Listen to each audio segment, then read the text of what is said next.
Mesdames et messieurs, chers téléspectateurs, bonjour et merci de rester fidèles au programme de la télévision nationale avec le programme du championnat d'Afrique des Nations CHAN 2025 qui se poursuit dans 3 pays, on l'a dit, Tanzanie, Ouganda et puis du côté aussi du Kenya, voilà 3 pays qui abritent le CHAN pour la première fois. On va se régaler jusqu'au 30 août 2025. Alors pour ce mercredi 13 août 2025, mesdames, messieurs, les équipes de la poule B en lice avec 2 rencontres au programme. Tout à l'heure, à 14 h, temps universel, dans le groupe C, Madagascar, jusque-là, avant-dernier du groupe B avec seulement un petit point, sera opposé à l'équipe centrafricaine qui est bon dernière avec 0 pointé pour 2 matchs joués. 2 défaites dans le groupe C, alors dans le groupe B, pardon, un peu plus tard, aux environs de 17 h, temps universel, on suivra l'autre rencontre entre la Mauritanie et l'équipe du Burkina Faso. Oui, dans ce groupe, pour le moment, la Tanzanie est officiellement qualifiée pour les quarts de finale de son CHAN parce que la Tanzanie est l'un des pays qui organise cette compétition 2025. Alors pour parler de ces matchs, je suis avec mes consultants du jour, Mohamed Bangoura. Bonsoir et bienvenue dans cette émission, dans ce plateau spécial CHAN. Bonsoir Mamoudou Diallo, bonsoir à vos fidèles téléspectateurs. C'est toujours un plaisir pour moi de me retrouver sur ce plateau pour parler du football dans sa quintessence. La forme, on la garde, non? Avec un sourire ce matin. On maintient toujours cette forme parce que c'est notre dada. C'est aussi une manière pour nous de servir nos vaillants téléspectateurs. Bien. De l'autre côté, notre consultant, le permanent, le régulier, Kamori Diakité, ancien joueur du Oria, ancien international, actuellement directeur sportif du côté de l'Ashanti Golembo Sigiri, c'est un club de première division. Alors, Kamori Diakité, bonjour et bienvenue. Bonjour à tout le monde, bonjour à nos téléspectateurs qui nous suivent. Comme je dirais toujours, c'est un plaisir. Vraiment, on commence à s'y habiter maintenant pour venir parler de ce sport que nous aimons tellement. Ouais. Notre passion commune. Notre passion commune, même si les choses ne se passent pas comme nous voulons. Ouais. Mais on est là quand même, on viendra quand même à apporter notre grain de sel. En tout cas, pour le moment, c'est compliqué pour le Sili et le Nigeria qui est déjà éliminé avec 2 défaites de suite. Là, c'est une surprise, le Nigeria qui est parti éliminé de la compétition. Avec une défaite hier de 4-0 contre le Soudan. C'est vraiment regrettable, mais ce n'est pas aussi étonnant. N'oubliez pas que le football moderne obéit quand même à des principes. Certes, le Nigeria est amené par Eric Schell qui est avec l'équipe A. Oui. On aurait vraiment souhaité voir une équipe nigériane briller de 1000 feux, mais sauf que en face, il y a des petits poussiers qui commencent vraiment à se considérer à être sérieux. Sinon, ça a été une sensation côté soudanais hier. Ouais. Personne ne s'y attendait. 4 buts à 0 quand même. 4 buts à 0, mais le football se promène toujours avec son cortège de surprises. L'équipe qui a eu plus de stratégie, plus de détermination, d'engagement dans le jeu, c'est cette équipe qui a remporté face à une équipe nigériane par le passé qui a toujours fait une très bonne figuration, mais cette année, c'est un CHAN raté pour cette formation nigériane. Bien, Kamori, vous avez suivi ce match, non? Très bien. 4 buts à 0. 4 buts à 0. Moi, une douche froide pour le Nigeria. Oui, moi je dirais, ne cherchons pas ailleurs aussi. Les pays qui sont en train de briller actuellement pour cette CHAN, c'est les pays, si vous regardez bien leur championnat, c'est bien, ils sont au niveau, parce que c'est les locaux qui jouent. Et les locaux, ils jouent les coupes intercontinentales. Et c'est des pays qui se hissent au dernier carré. Donc Nigeria, ça faisait longtemps on n'entendait pas les clubs nigériens. Oui, ça quand même, ça fait longtemps on n'a pas vu les clubs nigériens briller. Ça fait belle lurette. Dans les compétitions interafricaines. Moi, je n'étais pas étonné, mais malgré on avait amené l'entraîneur qui suit les 2 équipes nationales seniors et l'équipe nationale locale. Ce n'est pas lui qui joue quand même, c'est les locaux qui doivent jouer. Donc, certes, c'est le Nigeria, mais ce n'est pas l'équipe de Nigeria qu'on a vue cette fois-ci. Oui, tout à fait.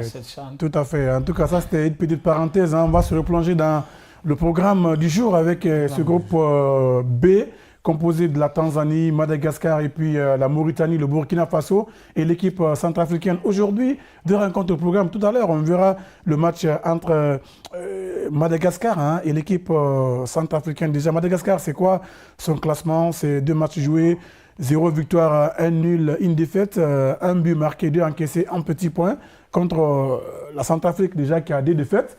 Voilà, 2 défaites, et 2 buts marqués, et 5 encaissés, voilà, 0 pointé. Alors Bangoura, comment vous voyez ce match entre déjà l'équipe centrafricaine qui est quasiment à la porte de l'élimination et l'équipe malgache qui a encore une petite chance? Et tout à l'heure, vous avez rappelé le classement de ces 2 nations. Il faut rappeler que c'est le duel des mal classés parce que c'est le 4e au classement général, la provisoire, qui joue contre le 5e. Ouais. Et au niveau du goal average en particulier, vous allez vous rendre compte que la Centrafrique n'a que -3 et le Madagascar, c'est -1. Donc, aucune des 2 équipes aujourd'hui n'a droit à l'erreur. Si on a besoin de se relancer dans cette compétition, certes, on sait que c'est une poule à 5, à ces 2 qui se qualifient, mais par rapport au classement, et vous avez le Madagascar qui est 4e, 5e à la Centrafrique, mais en termes de participation, il vous souviendra que le Madagascar, lors de la dernière édition, avait terminé sur le podium, étant 3e, mais qui commence très mal cette compétition contre une équipe qui est pour le moment à sa première participation. C'est un apprentissage difficile pour cette équipe amenée par Romuald, l'entraîneur local centrafricain. Mais en face, chacune de ces 2 formations a besoin vraiment de se repositionner. Même si c'est leur 3e sortie, il va forcément leur rester une dernière sortie. Mais pour le moment, et on a vu le classement qui a été concocté par les 2 entraîneurs, mais je dirais que ça va être un match en termes de contenu très intense et surtout la vivacité, la bataille de milieu va forcément primer dans cette rencontre. Bien, Kamorou Diakité, comment vous trouvez ce match entre cette équipe centrafricaine et puis les Malgaches? Et moi, je dirais peut-être le malheur pour ces 2 équipes, c'était de se retrouver avec la Tanzanie. Parce que la Tanzanie les a... qui est en train d'écraser tout le monde dans la poule. Et moi, j'avais vu une équipe malgache l'autre fois, quand leur 2e sortie, quand ils ont perdu contre la Tanzanie, ils étaient à 10. Mais j'ai vraiment apprécié beaucoup de contenu, tout ce qu'ils ont fait dans ce match. S'ils peuvent encore répéter ce match, le match passé, pour le répéter aujourd'hui, je pense que moi, je vois bien cette équipe malgache aussi. Encore peut-être, ils souhaiteront qu'ils ne rencontrent pas maintenant la Tanzanie pour une seconde fois. Mais moi, je les vois bien parce que j'ai bien aimé tout ce qu'ils ont entrepris dans ce match contre la Tanzanie. Malgré qu'ils ont perdu, moi, j'ai bien aimé. Donc, c'est une équipe, peut-être pour le moment, ils ne se sont pas réveillés, mais moi, je souhaite qu'ils gagnent aujourd'hui pour qu'on retrouve encore de très bonnes équipes au niveau des quarts de finale. Au niveau des quarts de finale, demi-finale. D'accord, en tout cas, on verra bien quand vous prenez cette poule pour le moment. La Tanzanie est déjà qualifiée, il reste une place à prendre et il y a 4 pays qui restent derrière. Ça va être une bataille serrée jusqu'à la fin, Bangoura. Ce sera toujours une bataille rude parce que quand c'est une poule à 5, il faut rappeler que c'est une première fois c'est-à-dire cette compétition, le CHAN se joue à 19 nations. 19, oui. Vous avez 3 poules ici à 5 nations et une poule à 4 nations. Et avant de répondre tout à l'heure à ta question, il faut rappeler qu'en termes de match officiel entre ces 2 nations, de 2015 à nos jours, ces 2 nations ont disputé 7 matchs, 3 victoires pour la Centrafrique, 2 victoires pour le Madagascar et 2 matchs nuls. Ça veut dire que ces 2 nations-là se connaissent. Ça, c'est toute catégorie confondue. Ouais. Alors, si vous prenez la poule, forcément, il y a 2 places à prendre. Une place est déjà acquise par les Taifa Stars de la Tanzanie. Et la bataille maintenant se joue entre la Mauritanie, le Burkina Faso, le Madagascar et la Centrafrique. Et moi, je dirais, ça risque de me tromper, que la Centrafrique déjà est hors compétition parce que quel que soit le repositionnement aujourd'hui, ça va être un peu compliqué. Je sais que mathématiquement, c'est pas... Il reste deux matchs. Le match d'aujourd'hui et un dernier match contre la Tanzanie. Un dernier match, mais vu qu'ils ont 0 point après 2 sorties et que vous avez le Madagascar en cas de victoire aujourd'hui, tout à l'heure, Kamori le rappelait, moi j'ai eu la chance de suivre la rencontre contre la Tanzanie. C'est dans les détails que l'équipe là a fini par perdre parce que malgré le score, l'ouverture du score par les Taïfa en première mi-temps avec Clément Zizé qui a signé un doublé, mais ils ont été fouettés dans leur orgueil, ils sont sortis, surtout la bataille du milieu, parce qu'il y a eu de répondants. Imaginez le but intervenu à la 34e minute, ils n'ont pas lâché prise parce qu'ils ont continué à pousser. La Tanzanie avait certes gagné, mais c'est le Madagascar qui a joué. Aujourd'hui, vous avez un classement de 4-3-3 concocté par les deux sélectionnaires. De l'autre côté, vous avez Roman là, de la Centrafrique, mais en face, vous avez Sébastien Gatto aussi qui a mis le même schéma tactique en place. Ça dépendra de l'animation. Surtout, et les deux équipes n'auront pas à se rendre d'observation. Donc, ils vont directement se jeter dans la gueule du loup et ça dépendra maintenant de la détermination. Alors, en cas de victoire de part et d'autre ici, l'espoir sera permis. Mais vous avez en face aussi le Burkina qui revient parce que le Burkina déjà à 3 points. En cas de succès cet après-midi, ils vont forcément venir s'approcher ici de la Tanzanie. Donc, c'est pour vous dire que oui, rien n'est perdu, rien n'est gagné. Et parmi les 4 nations, en tout cas, chacune de ces nations peut valider son ticket. Bien, on verra bien. Vous parlez du schéma, le 4-3-3. Et quand vous prenez l'équipe malgache, lors de sa première sortie contre la Mauritanie, c'était du 4-3-3. Après, le coach a changé un peu le schéma. Il est passé à 4-4-2. Et aujourd'hui, c'est le 4-3-3. Et côté centrafricain, premier match contre le Burkina, c'était le 3-5-2 et puis le 4-3-3. Aujourd'hui, les deux coachs préfèrent jouer le 4-3-3. Est-ce que cela va avoir un impact sur le contenu du match? Comme je dirais chaque fois, le système, c'est juste sur le papier, mais l'animation, c'est les joueurs qui y composent, quoi. Donc, moi, 4-3-3, 4-4-2, mais en Afrique, généralement, on est tous habitués à jouer en 4-3-3. Surtout, c'est des locaux qui jouent quand même. Ce n'est pas des professionnels où tu peux mettre 4-5-3-2 ici. L'animation des deux couloirs, ce n'est pas ça ici. Ici, on doit avoir un latéral droit, un latéral gauche, 2 défenseurs centraux, et puis les 3, un ailier gauche, un ailier droit qui vont venir dribbler et puis mettre la balle dans la surface. Donc, parlons de ce match d'aujourd'hui. Moi, je vois carrément les Malgaches. L'équipe malgache se qualifier derrière. Tout ce que j'ai vu, j'ai regardé toutes ces équipes-là, mais je crois, à part la Tanzanie qui est carrément de l'eau, c'est l'équipe malgache qui m'impressionne aussi dans cette... sauf que dans cette poule, il parle de l'équipe malgache, mais pour le moment qui est 4e, derrière le Burkina Faso et l'équipe de la Mauritanie. La Mauritanie a 4 points, le Burkina Faso a 3 points, et puis Madagascar qui n'a qu'un seul petit point.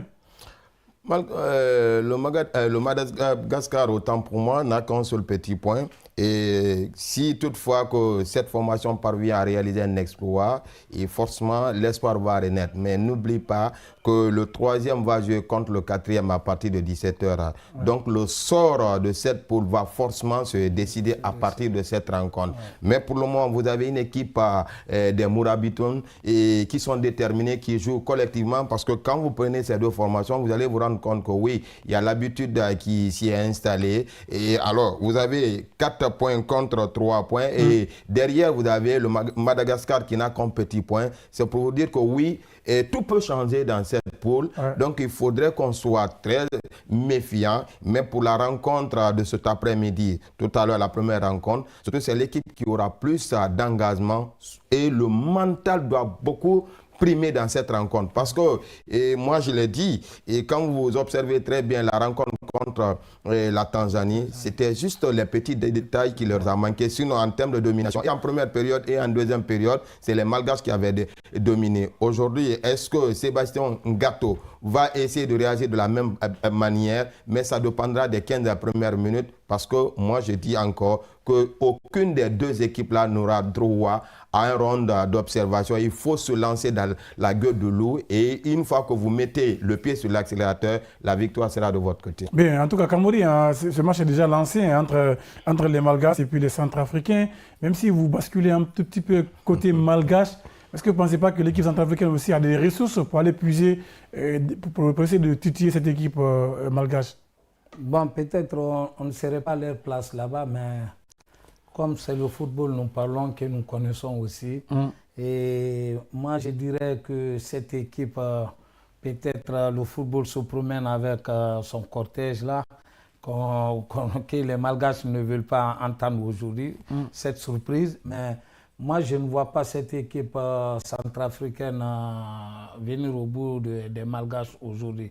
Vu que les Malgaches, ils se disent quoi? Deuxième et troisième vont se rencontrer après nous gagnons et puis de voir comment ça va se passer le match des deux équipes là. Parce que quand c'est la Mauritanie qui va perdre aujourd'hui, nous reviendrons aussi au talon 2.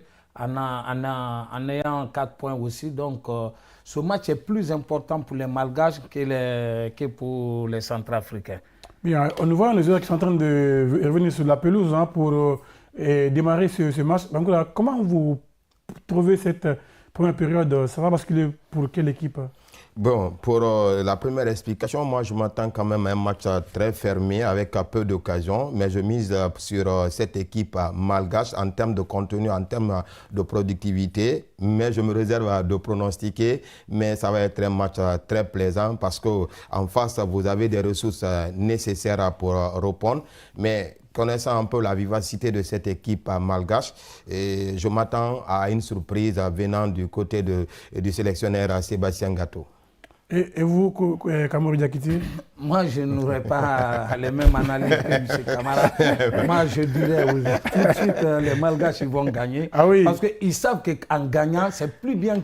Ça leur permettra de se repositionner. Quoi. Donc, oui, même si les Centrafricains gagnent aujourd'hui, ils auront 3 points. 3 points, ça va être un peu difficile. On va partir pour suivre les hymnes nationaux et puis aller sur le match entre la Centrafrique et puis. Mauritanie contre Centrafrique contre Burkina Faso, et c'est en deuxième position. Hein, et ce match de Madagascar-Centrafrique, c'est tout à l'heure pour le coup d'envoi, on est parti.